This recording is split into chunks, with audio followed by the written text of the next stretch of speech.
नए साल में सभी को वैक्सीन का इंतजार है और जिस तरह कोरोना के शुरुआती दिनों में दिखा था कि तमाम व्यवस्थाएं बदलती हुई दिखी, अब वैक्सीन को लेकर भी वैसी ही तैयारियां हैं। हम आपको दिखाना चाहेंगे, हम अभी मौजूद हैं दक्षिणी दिल्ली के श्रीनिवासपुरी में और यहाँ पर एक मैटरनिटी होम को वैक्सीनेशन सेंटर के रूप में बदला गया है। यहाँ पर जो सूचना है, सुबह 9 से शाम 5 बजे तक यहाँ पर वैक्सीन लगाई जाएगी और इसे लेकर तमाम व्यवस्थाएं भी हो चुकी हैं। सबसे पहले यहाँ पर हाथों को सैनिटाइज करना होगा, इसे लेकर तमाम व्यवस्था है। ये काउंटर नंबर 1 है जो प्री रजिस्ट्रेशन का काउंटर है और यहाँ पर वैक्सीनेशन ऑफिसर भी तैनात हो चुके हैं। ये यहाँ पर उसका जो रजिस्ट्रेशन पेपर होगा उससे मिलान करेंगे कि जो आदमी वैक्सीनेशन के लिए आया है क्या वो पहले से रजिस्टर्ड है या नहीं, क्योंकि सरकार पहले से जो हेल्थ ऑफिसर्स हैं, हेल्थ से जुड़े कर्मचारी हैं या जो कोरोना के फ्रंट लाइन वर्कर्स हैं, उनका रजिस्ट्रेशन हो चुका है और उन्हीं को वैक्सीन लगाई जानी है।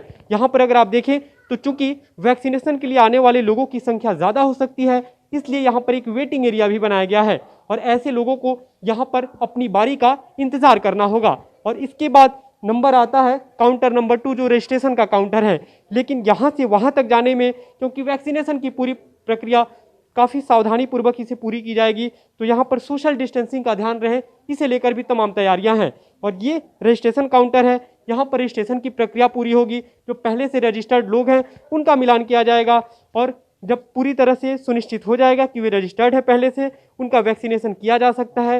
वैक्सीनेशन को लेकर किसी तरह की दिक्कत नहीं है, उसके बाद उन्हें इस कमरे में भेजा जाएगा। ये सबसे महत्वपूर्ण कमरा है क्योंकि यहाँ पर ही कोरोना की वैक्सीन दी जानी है। अगर हम आपको दिखाएं, कोविड-19 वैक्सीनेशन रूम काउंटर नंबर 3, इसमें वैक्सीनेशन की पूरी प्रक्रिया होगी और यहाँ पर इसके लिए डीप फ्रीजर रखे गए हैं जो सबसे महत्वपूर्ण है कोरोना वैक्सीन के लिए, क्योंकि अगर आप देखें तो यहाँ पर इसमें +43 डिग्री सेल्सियस से लेकर माइनस तक की व्यवस्था है और अभी -19.8 डिग्री सेल्सियस इसका तापमान है और इसे और भी कम किया जा सकेगा वैक्सीन के हिसाब से। तो यहाँ पर डीप फ्रीजर की व्यवस्था है और सभी तरह के बायोहैजार्ड जो वहाँ से अपशिष्ट निकलेंगे उसके रखने के लिए भी पूरी व्यवस्था है। और यहाँ पर फॉर एम्प्टी वायल्स, वैक्सीन के जो एम्प्टी वायल्स होंगे उसे यहाँ पर स्टोर किया जाएगा। इसकी पूरी व्यवस्था यहाँ पर की जा चुकी है, कुर्सियाँ तमाम लग चुकी हैं। वैक्सीन का क्योंकि सबसे पहले इंतज़ार है, उसके बाद ये सब तमाम प्रक्रिया पूरी होगी। और वैक्सीनेशन के बाद क्योंकि ऐसी तमाम शिकायतें आ रही थी कि हो सकता है किसी को इसका साइड इफ़ेक्ट भी हो, तो उसके लिए ऑब्जर्वेशन सबसे ज़्यादा ज़रूरी है और इसके मद्देनज़र यहाँ पर एक ऑब्जर्वेशन एरिया भी बनाया गया है। ऐसे लोगों को जिन्हें कुछ ज़्यादा तकलीफ अगर दिखती है दिन में, तो उनके लिए यहाँ पर लेटने की व्यवस्था है, यहाँ पर लेट कर वे आराम कर सकते हैं, डॉक्टर के ऑब्जर्वेशन में रह सकते हैं। इसके लिए ऑक्सीजन सिलेंडर भी यहाँ पर लगाया गया है, रखा गया है। लेकिन ऐसे लोग जिन्हें ज़्यादा तकलीफ ना हो, कोई तकलीफ ना हो वैक्सीनेशन के बाद, लेकिन फिर भी उन्हें डॉक्टर के ऑब्जर्वेशन में रहना उनके लिए ज़रूरी हो, ऐसे लोगों के लिए यहाँ पर बैठने की पूरी व्यवस्था है।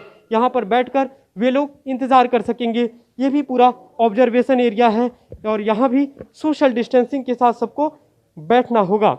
इसका पूरा मैप यहाँ पर बनाया गया है कि किस तरह से पूरी प्रक्रिया को फॉलो किया जाएगा, किस तरह से लोग आएंगे जाएंगे यहाँ से निकल के वैक्सीनेशन के बाद। ये पूरा ऑब्जर्वेशन एरिया जैसा आप यहाँ पर देख सकते हैं। और यहाँ से एग्जिट की प्रक्रिया पूरी होगी, शुरू होगी, क्योंकि वैक्सीन के बाद लोगों को यहाँ से बाहर निकाला जाएगा। यहाँ पर अगर आप देखें तो तमाम तरह के हेल्थ ऑफिसर्स की, कर्मचारियों की तैनाती हो चुकी है और अब वैक्सीन का इंतज़ार है। यहाँ से हम बाहर निकलेंगे क्योंकि यही पूरा एरिया है जहाँ से कोरोना वैक्सीनेशन के बाद आपको बाहर आना होगा। और चूँकि हम आपको बता दें कि इस वैक्सीनेशन सेंटर का उद्घाटन हो चुका है, स्थानीय निगम पार्षद जो हैं उनके जरिए इसका उद्घाटन किया गया था, तो स्थानीय निगम पार्षद राजपाल जी हमारे साथ हैं, उनसे हम इसे लेकर जानकारियाँ लेंगे कि क्या कुछ व्यवस्था है, कितने लोगों के वैक्सीनेशन की तैयारी है एक बार में। हमारे पास में पर्याप्त मात्रा में जैसे वैक्सीन की क्वांटिटी हमारे पास आएगी, हमारे पास पूरा स्टाफ, हमारा हेल्पिंग स्टाफ, हमारा 4th क्लास एम्प्लॉय स्टाफ, सारा स्टाफ हमारा प्रिपेयर है और सबकी ट्रेनिंग प्रॉपर हो चुकी है। सब लोग प्रिपेयर हैं। जितनी देर में वैक्सीन आएगी उसके 10 मिनट के बाद ये सेंटर ऑपरेशनल हो जाएगा। ये देश का पहला कोविड वैक्सीन सेंटर है और इसको सभी सारे लोग कॉपी कर रहे हैं। हमारा सौभाग्य है कि ये सेंटर मेरे क्षेत्र में बनाया गया है, मेरी देखरेख में बना है। मुझे इसका बहुत ही अपने आप को संतोष है कि मैं देश की इस सेवा में कड़ी बन चुका हूँ। बिल्कुल, आप लोगों को क्योंकि जिन्हें वैक्सीन दी जानी है उनका रजिस्ट्रेशन पहले से हो चुका है, सरकार के पास उनकी सूची होगी, तो ऐसी कोई सूची उपलब्ध कराई गई है कि केवल दक्षिणी दिल्ली के लोगों को आपको वैक्सीन देनी है उनकी कुछ सूची ऐसी आई है आपके पास अभी? ऐसी सूची कुछ हमसे शेयर हुई है, कुछ हम और बना रहे हैं। को हमारा जो हेल्थ का स्टाफ है, हमारा सैनिटाइजेशन का स्टाफ है,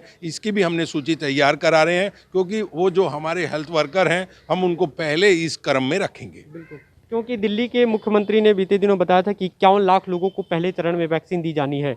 तो उनमें से कितने लोग आपके इस एरिया में आएंगे और इसकी कितनी कैपेसिटी है? ऐसा है, दिल्ली के मुख्यमंत्री साहब तो क्या कह नहीं सकते, लेकिन जो सेंट्रल गवर्नमेंट की जो गाइडलाइन है हम उनको फॉलो कर रहे हैं। और हमारा कैपेसिटी में चाहे वो 51 लाख की बात कर रहे हैं या 1 करोड़ लोगों को लगाना पड़े, हमारा स्टाफ भी परफेक्ट रूप से तैयार है, हमारी व्यवस्थाएं भी उसके अनुरूप हैं और हमें किसी प्रकार का एक क्षण भी विलंब नहीं करेंगे, हम इस काम को आगे बढ़ाएंगे। बिल्कुल, तो अब पूरी तैयारियां हो चुकी हैं। केंद्र सरकार की तमाम गाइडलाइंस को ध्यान में रखते हुए यहाँ पर वैक्सीनेशन की तैयारियां की जा चुकी हैं और अब इंतजार सिर्फ कोरोना वैक्सीन का है। तो देखने वाली बात होगी कि नए साल में कब तक देश को और दिल्ली को वैक्सीन का तोहफा मिल पाता है। निरंजन मिश्रा, ITV भारत, दिल्ली।